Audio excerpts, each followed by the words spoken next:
이번에 우리나라에서 굉장히 조용하게 근데 굉장히 중요한 뉴스가 하나 발표가 됐습니다. 이 대부분의 뉴스 헤드라인은 그냥 한 줄로 지나갔죠. K뱅크가요, 리플과 협력한다. 이게 끝이었습니다. 근데 솔직히 이 한 줄만 보면 아무런 감흥이 없어요. 또 어디랑 손잡았구나, 파트너십이구나, 그러고 넘기게 되죠. 근데 제가 이 발표문을 처음부터 끝까지 전부 읽어봤는데 마지막 한 단어를 발견했을 때 솔직히 등골이 좀 서늘해졌습니다. 미국 SEC 뉴스보다도 그리고 ETF 뉴스보다도 더 직접적인 신호일 수 있겠다, 이런 생각이 들었고요. 그 단어가 과연 무엇인지, 그리고 왜 그게 XRP 가격에 직접 꽂힐 수가 있는 건지 지금부터 처음부터 천천히 풀어드려 보도록 하겠습니다. 먼저 K뱅크부터 가볍게 정리하고 갈게요. K뱅크는 한국의 인터넷 전문은행입니다. 쉽게 말씀드리자면 지점이 하나도 없고요. 핸드폰으로만 모든 걸 처리하는 은행이에요. 근데 K뱅크에는 한 가지 중요한 특징이 있죠. 이 K뱅크가 한국 최대 코인 거래소 업비트 은행 파트너입니다. 업비트에 원화를 넣고 빼려면 무조건 K뱅크 계좌가 있어야 되고, 그러니까 한국에서 코인 거래하는 사람이라면 사실상 거의 대부분이 K뱅크 고객이란 뜻인데요. 이게 첫 번째로 기억해 주실 부분입니다. 그리고 한 가지 더 있어요. K뱅크 같은 경우는 지난 3월 달에 우리나라 코스피에 상장한 정식 상장 은행입니다. 공모가 8,300원이었고 코스닥이 아니라 코스피에 상장한 정식 상장 은행이라는 거, 이게 굉장히 중요해요. 코스피 상장사는요, 모든 사업 결정을 공식적으로 공시해야 되고 시장의 감시를 받게 됩니다. 그러니까 K뱅크가 누구누구랑 손을 잡았다, 이런 발표들은 그냥 하는 약속 정도가 아니라 그 무게감 자체가 다른 코스피 상장사의 발표라는 점입니다. 이런 회사가 이제 리플하고 손을 잡았다라고 발표를 한 건데, 근데 그 협력 내용을 한꺼풀만 벗겨보면요, 이게 평범한 MOU 발표가 아닙니다. 여기서 가장 중요한 단어 하나가 등장을 하는데요. POC, 영어로 풀면은 Proof of Concept라는 뜻입니다. 한국말로 기술 검증이라고 해요. 이게 무슨 차이인지 쉽게 한번 풀어드려 볼게요. 이 회사들끼리 그냥 손잡고 같이 일해보자, 이렇게 약속만 하는 단계가 MOU입니다. 종이 한 장에다가 도장을 찍는 단계죠. 근데 POC는 다릅니다. 실제로 시스템을 깔고요, 그리고 진짜로 돈들이 한 나라에서 다른 나라로 왔다 갔다 하는지 테스트까지 하는 단계입니다. 그러니까 K뱅크랑 리플 같은 경우는 지금 단순하게 종이에 도장만 찍은 정도가 아니라 실제 시스템을 작동시키고 있다는 사실입니다. 한국에서 UAE로, 그러니까 아랍에미리트랑 태국으로도 실제 돈을 쏘는 테스트를 하고 있다라고 발표문에 나와 있는데요. 근데 여기서 진짜 핵심은 여기서부터예요. 천천히 한번 따라와 주시기 바랍니다. K뱅크가 1단계 검증할 때 자기들이 직접 만든 디지털 지갑을 썼어요. 디지털 지갑이라는 게 뭐냐? 송금할 때 돈이 잠깐 머무르는 일종의 보관함입니다. 그게 1차였습니다. 근데 2차 검증으로 넘어가면서 K뱅크는 본인들이 만든 그 지갑을 쓰지 않기로 결정을 해요. 대신에 리플이 만든 디지털 지갑을 갖다가 깔았습니다. 그 지갑의 이름이 바로 팰리세이드고, 이 팰리세이드라는 단어 좀 처음 들어보신 분들도 많이 계실 거예요. 저도 처음 봤을 때 이게 뭐지 싶었었는데, 쉽게 한번 설명드리자면 팰리세이드는 리플이 만든 송금 전용 보관 시스템입니다. 은행 측에서 따로 보관 시스템을 새로 만들 필요가 없이 리플이 만들어 놓은 걸 그대로 갖다 쓰면 되는 거예요. 정말 편하겠죠. 여기서 한번 멈추고 같이 한번 생각해 보셔야 되겠습니다. 본인이 직접 깔고 있는 만든 시스템을 버리고 상대방 시스템을 깔았다. 이건 과연 무슨 의미를 가지고 있을까요? 단순한 협력 정도가 아니겠죠. K뱅크가 자기네 송금 인프라의 가장 중요한 핵심 부품에 대해서 리플 시스템으로 바꾸기 시작했다는 뜻입니다. 그리고 여기까지는 제 추측 정도가 아니에요. K뱅크 공식적인 발표문에 그대로 적혀있는 내용을 설명드리는 겁니다. 헤럴드 경제 보도의 1단계는 자체 개발 지갑이었고요. 2단계는 리플의 팰리세이드를 활용한다고 명시가 되어 있습니다. 그러면 이쯤에서 이런 의문이 드실 수 있겠죠. 아니 근데 왜 하필 아랍에미리트랑 태국이냐? 이게 보면 볼수록 상당히 의미심장한 상황인데, 한국에는요, 아랍에미리트 사람, 태국 사람들 일을 하기 위해서 많이 와 있습니다. 그리고 그 사람들은요, 매 달마다 본국으로 월급을 보내야 됩니다. 송금해야 된다는 거죠. 그것도 국제송금이겠죠. 그렇다면 거꾸로 생각을 해봤을 때 이 한국 사람들도 사업이나 부동산 투자 때문에 그 나라로 돈을 자주 보냅니다. 근데 문제는 지금까지 이런 해외 송금들 굉장히 비싸죠. 수수료가 셌었고, 그리고 느렸습니다. 몇 날 며칠 걸렸습니다. 근데 스위프트라는 국제 송금망을 통해서 가고 있는데 한 번 보내면 몇 날 며칠 걸리고요. 또 수수료도 10,000원, 20,000원 싹 떼었습니다. 이렇게 받는 쪽 은행 수수료까지 전부 다 합쳐봤을 때 더 빠졌고요. 근데 리플 기술을 쓴다. 그렇다면 어떻게 될까요? 이게 그냥 몇 분 만에 끝나버립니다. 수수료요, 훨씬 더 저렴해집니다.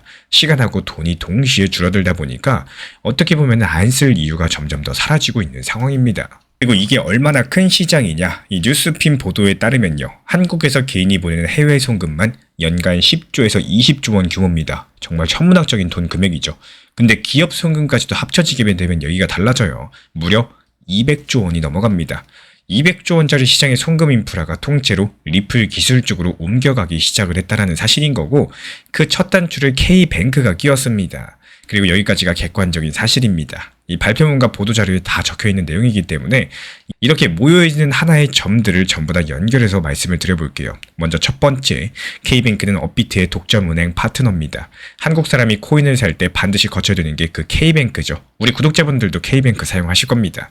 그리고 두 번째, K뱅크는 한 달 전에 제대로 코스피에 상장한 회사고요. 상장 때 발표한 주요 성장 전략 중에 하나가 뭐였을까요? 바로 블록체인 기반의 해외 송금을 내걸고 있습니다. 해외 송금하면 뭔가 생각이 들지 않으시나요? 바로 리플이 생각나죠. 그리고 이어지는 세 번째, 그 K뱅크가 자체 시스템을 버리고 리플 시스템을 깔았다는 사실. 이어서 네 번째는요, K뱅크는 협력 국가를 올해 안에 10개국에서 최대 20개국까지 확대하겠다고 이미 공식적으로 발표를 했습니다. 이 네 가지를 한 줄로 이어보면 이런 그림이 나와요. 한국, 우리나라에서 코인과 송금 인프라의 무게중심 자체가 조용하게 하지만 분명하고 확실하게 리플 쪽으로 이동하기 시작했다. 이렇게 생각을 해볼 수가 있겠죠. 그리고 여기서 솔직하게 짚고 갈 부분이 있습니다. 이 그림들 제가 사실들을 연결해서 그려낸 추론인데요. 뇌피셜입니다. 그 사실 그 자체가 아니에요. K뱅크가 XRP를 직접 사겠다거나 보유하겠다 이렇게 말한 적 없습니다. 그리고 한국에서 스테이블코인 관련된 법이 아직까지 통과가 되지 않았었기 때문에 이 송금 사업이 본격적으로 상용화가 되려면 뭐가 필요할까요? 시간이 더 필요하겠죠. 이런 부분들은 분명한 리스크로 작용할 수 있겠습니다. 그리고 이런 부분들 해석이 갈릴 수 있는 영역인데요. 그런데 그럼에도 불구하고 한 가지 분명한 사실은 있어요.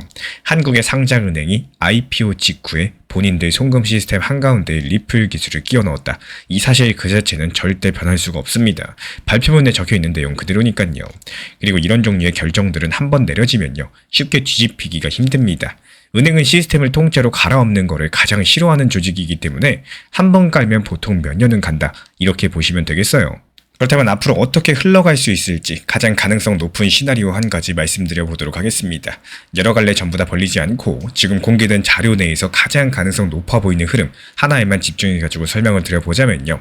먼저 K뱅크가 올해 안에 협력 국가를 추가로 발표할 가능성이 높겠습니다. K뱅크 측에서 직접적으로 그렇게 하겠다 공식적으로 발표했기 때문에 예를 들어가지고 동남아시아 쪽이나 중앙아시아 쪽의 국가가 유력해 보이는 상황이에요. 이 외국인 노동자 송금 수요가 거기서 가장 많이 있기 때문에 이런 발표가 나올 때마다 시장이 한 번씩 반응할 가능성이 있다는 사실. 그리고 진짜 엑기스, 이 노른자 변곡점이 뭘까요? 바로 우리나라에서 스테이블코인과 관련된 법안이 통과되는 시점이겠죠. 그때부터 K뱅크는 이미 인프라를 전부 다 깔아놓은 상태일 가능성이 높겠습니다. 그러니까 법 통과되자마자 바로 화살을 쏜 것처럼 그대로 튕겨져 나갈 텐데요. 다른 한국은행들은 그제서야 따라잡기 위해서 비슷한 길을 갈 거고, 그러면 리플의 기술 수요가 한국에서 한꺼번에 폭증할 수 있다는 사실 미리 알고 계셔야 되겠죠. 제가 이렇게 보고 있는 근거는 두 가지입니다. 먼저 K뱅크가 자체 지갑 대신에 리플의 팰리세이드를 골랐다라는 것은 사실상 표준을 정한 행동이고, 다른 은행들도 비교해보고 결국에 비슷한 선택을 할 가능성이 높겠습니다. 한번 표준이 정해지면 다들 따라가는 게 금융산업의 오래된 패턴이죠. 그리고 두 번째로 K뱅크는 IPO 자금들을 어디다 쓸지 이미 공식적으로 발표를 했어요. 그 핵심 중에 하나가 디지털 자산 인프라 확장입니다. 그러니까 일회성 협력 정도가 아니라 이 회사의 중장기 전략이라는 사실을 기억해 주시기 바랍니다. 이렇게 K뱅크는 한국의 상장은행 중에 가장 처음으로 자기네 송금 시스템 한가운데 리플 기술을 정식으로 끼워 넣었고요. 그리고 이건 종이에 도장만 찍는 MOU 정도가 아니라 실제로 시스템이 돌아가고 있는 POC 2단계 사업입니다. 그렇다면 한국에서 스테이블코인 관련된 법이 통과되는 시점이 가까워질수록 이런 흐름들이 다른 은행들로 번질 가능성이 있겠고, 당연히 리플 XRP 수요가 폭증하면서 당연히 가격에도 호재성 이슈로 미칠 수가 있겠죠. 그렇다면 마지막으로 질문 하나 드려보도록 하겠습니다. K뱅크가 다음으로 손잡을 나라는 과연 어디가 될 수 있을지, 그리고 그 발표가 나오는 날 우리는 어디까지 미리 준비하고 있으셔야 될지 우리 구독자분들께서 생각하시는 내용들 댓글로 남겨주시고요. 다음 영상에서 이어나가 보도록 하겠습니다. 리플 XRP를 장기적으로 그리고 효율적으로 보유하고 싶으시다면요, 오히려 너무 리플을 너무 좋아하시면 안 됩니다. 리플에 대해서 좋다 생각만 하니까 지금 가격이 고점인지 저점인지 냉정한 판단 자체가 어려워지고 계속 추격 매수만 고민하다 보니까 결국에 평단 자체가 높아지는 게 당연해지겠죠. 그렇다면 오히려 리플을 조금 싫어하고 이 냉정한 시각에서 바라보신다면 어떨까요? 리플이 너무 상승했을 때 드는 생각들, 아 이거 너무 상승했는데 아직 이렇게 상승하면 안 되는데 이런 생각이 드는 시점에서는 분할 익절이 가능할 거고요. 또 반대로 이 정도까지 떨어졌으니까 사도 되겠다 이런 마인드가 생길 수 있다는 겁니다. 그래서 정보방에서도 객관적으로 냉정하게 리플 타점에 대해서 4,850원에 파셔라 말씀드리면서 현금 비중을 챙겨놓을 수가 있었고, 이 단순하게 리플에 대한 긍정적인 시각만을 말씀드리는 게 아니라 현실적으로 냉정한 시각으로서 고점에 팔고 다시 1,800원 라인에서 매수했습니다. 그래서 결국에 얼마나 수익을 잘 내고 원하는 걸 이루냐의 싸움이다라고 했을 때, 이렇게 매수하고 나서 리플이 상승한다라고 했을 때 저점에서 하고 고점에서 팔고 또 내려왔을 때 눌림목을 사서 또 고점에서 팔고 나오는 리플 상승 과정에서 뼈까지 발라먹을 수 있도록 리플 단기 종합방 말씀드리고 있기 때문에, 입장 원하시는 분들만 현재 보이는 번호로 문자 신청 남겨주시면 입장 도움 드리도록 하겠습니다. 구독과 좋아요만 부탁을 드릴게요. 지난 폭락장에서 XRP 1830원 그리고 1900원서 이렇게 두 차례 분할 매수 들어갔던 물량들, 이번에 2200원 단기 매도하면서 깔끔하게 나왔죠. 추가적인 매수 매도 타점 속보로서 받아보고 싶으신 분들께서는 현재 보이는 번호로 연락 주시거나 댓글창 링크 통해서 신청 주시면 확인되는 대로 입장 드리겠습니다. 요즘 시장 상황을 살펴보면요, 단순하게 가만히 그냥 보유만 하고 있는다고 해서 수익이 나오는 시장은 아닙니다. 현실적으로 봤을 때 대부분의 수익을 잘 보시는 분들 같은 경우는 투트랙 전략을 활용을 하고 계시는데요. 쉽게 한번 생각을 해보시면은 메인 비중에 대해서는 중장기적인 관점에 대해서 이 중요한 핵심 내용들, 그리고 중장기적인 타점에 대해서 안내를 도움드리고 있고요. 또 일부 비중에 대해서는 내 매수 단가에 발목을 잡히는 게 아니라 적당한 단기 고점과 단기 저점을 활용해가지고 사고 팔고를 활용을 하는 겁니다. 이전에 리플 시장이 좋을 때 4,850원이라는 단기 고점에서 분할적인 익절이 가능했던 이유도요, 정보방에서 심리적인 고점이었던 상황들, 즉 모든 차트 패턴들이 맞아 떨어졌기 때문에 지금은 단기 고점이다라는 판단하에서 매도 타점을 말씀을 드렸었습니다. 그리고 최근에 리플이 오히려 폭락을 했었죠. 이렇다고 해가지고 가만히 손 놓고 그냥 지켜만 보고 있는 게 아니라요, 오히려 최근에 1830원까지 하락했을 때 리플 단기 저점에서 여기서는 추가적으로 하락이 힘들다, 그래서 여기는 매수 타점이 될 것이다, 이 추가 매수를 통해서 단기적인 수익을 보는 게 정말로 중요합니다. 이 기회라는 게 한두 번 오는 게 아니기 때문에 있을 때 잡아야지 그게 기회가 되는 거고, 못 잡으면은 기회가 되지 않겠죠. 그리고 나서 어땠습니까? 또 귀신같이 반등을 줬었죠. 이 저점 찍고 반등할 때 또 지켜만 보시는 게 아니라 여기서 또 대응이라는 것들을 해주셔야 됩니다. 단기 고점권 2250원 정도가 될 것이다, 미리 예상해가지고 적당한 고점에서 분할 매도를 통해서 결국에 메인 비중은 중장기적으로 보면서도 이 높았던 메인 중에 평단은 낮췄고요, 오히려 비중과 수량을 늘려나갈 수 있는 투트랙 전략을 활용할 수 있는 방법이자 노하우입니다. 그렇게 2250원 라인에서 분할 매도를 했으면은 다시 한번 바닥 구간이라고 할 수 있는 단기 저점 다점 1900원 라인에 대해서 리플 정보방에서 다시 한번 안내를 드렸던 이유도요, 결국에 높을 때 팔았으면은 낮을 때 사가지고 효율적인 시장을 대응을 해야 되기 때문입니다. 말 그대로 중장기 비중은 그냥 계속 가져가시면 되는 거고요. 다만 이거를 단순하게 지켜만 볼 수가 없기 때문에 이 투트랙 전략을 사용해가지고 단타 비중에 대해서 저점에 매수해서 단기 고점에 매도하고, 여기서 날 수익에 대해서 절반 정도는 중장기 포트폴리오로 옮기고요, 또 나머지 절반 수익에 대해서는 내가 개인적으로 활용을 하거나 아니면 추가적인 단기 포트폴리오에다가 추가적인 입금을 통해 가지고 수익금으로서 또 굴려갈 수도 있겠죠. 결국에 이 리플 XRP라는 코인이요, 단순하게 좋아하는 거 그리고 리플을 잘 활용하는 거, 이 두 가지는 천지 차이 별개일 수밖에 없습니다.